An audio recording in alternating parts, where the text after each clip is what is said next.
Honestly, if he takes that shirt off in the future seasons, I'll be really disappointed.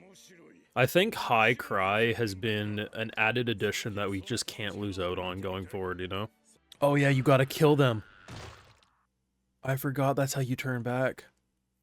Bro turned a king into a frog and then fucking killed him to turn him back to being a human. That's insane work. On one hand, it's a shame we only have one episode left of this show. On another hand, maybe it will save our brain from completely melting. You know, I can never tell if Krai's smart or not. Because moments like those means he just naturally navigated it because he's like, hey, I ain't gonna be shot down. But at the same time, I don't think he realizes what was being implied. I think he might actually just be special needs. Yo, it kind of sounded like he was busting a nut there. He's like, whoa, Cry, you need to chill, bro. Puny human, you betrayed me? I was gonna give you my V card. Oh, I'm glad it only took you a few episodes, but you got there in the end. You know, he may be an idiot, but he's our idiot. Hey, you, if you got this far of the video, make sure you drop a like, share your support, subscribe if you're new around here, and of course, Patreon for live reactions and exclusives. Follow some more. Now, we've known Krai to be one of the dumbest individuals in all of anime. Sometimes it's arguable, you know, maybe he's just the most carefree individual, but it's almost two sides of the same coin. Ever since he's put on this shirt, though, he's been stoned out of his mind. It's a type of relaxation that is best described as a hit from a bong.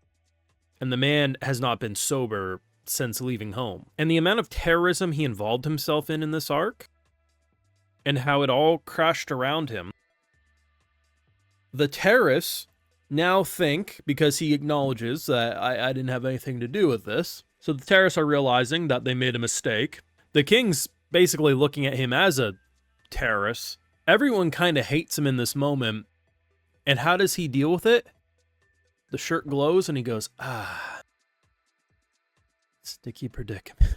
And I mean, I've been saying it ever since we met this guy. I mean, he initially had me worried because I thought maybe he was going to turn out to be a scumbag who was trying to stab everyone in the back. But his entire crash out towards Krai has always made sense.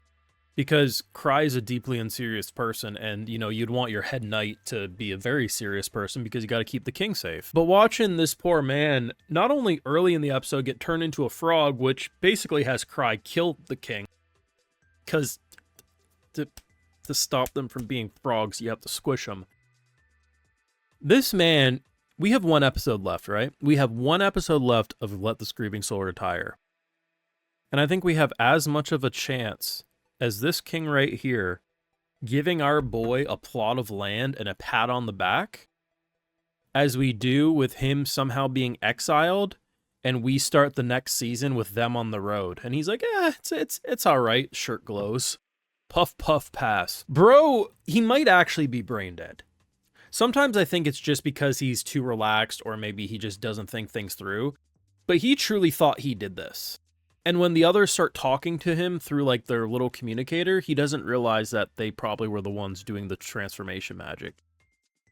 And it's really funny because, as I say, in order for them to turn back, you have to stomp.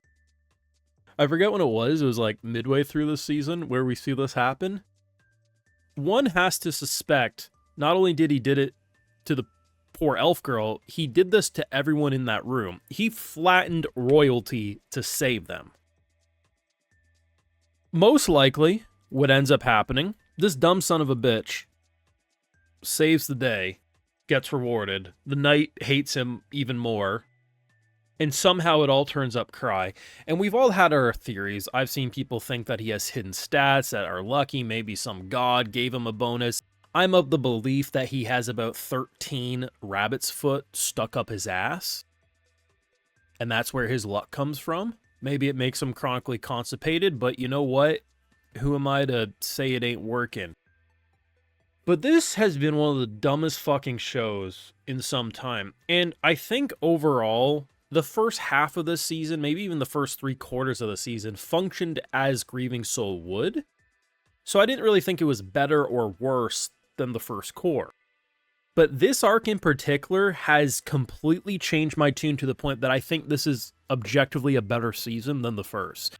And it's all because of one fucking arc. You got the dumbest romance option, where bro has no interest in her at all. I don't even think his dick would work at this point if we're being real. I mean, he's so high, I don't think anything's getting proper blood flow.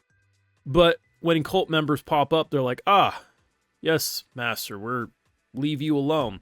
They truly thought in that moment too, that like, hey, you know, we wouldn't normally want her on our side, but you know, you were probably going to recruit her over, so we were going to allow it to happen. I honestly didn't think Krai would ever realize who they are, because Krai made the mistake of assuming the foxes were legitimate fox, like the fox that he met, not the fox as in the cult. But maybe I've underestimated Krai, because despite his stoner energy, he was able to actually come to all this himself, which is, you know, impressive. Not to mention the ghost bullshit that they pulled off. I mean, it was adorable seeing how they stylized all the different ghosts. I mean, Tino's was adorable, but all of theirs were fantastic. The crazy thing, though, and why I think it makes him objectively kind of shitty person. So, they're attached to the flying ship that they're all on, right? Keep in mind, Big Boy in the center here is an entire suit of armor. They get zapped by lightning, and Krai says something to the likes of, yeah, they're probably fine. It might be more than 13 rabbit's feet. Maybe there's a few lucky clovers, you know, 4-leaf clovers tattooed on his ass. Because how anyone unironically likes this guy, it does make sense to a degree, because there is, like, if you do have a level of carefreeness, sometimes people latch onto that. They're like, man, this guy or girl just doesn't give a shit. I respect that. But the thing about this show is everyone thinks he's serious.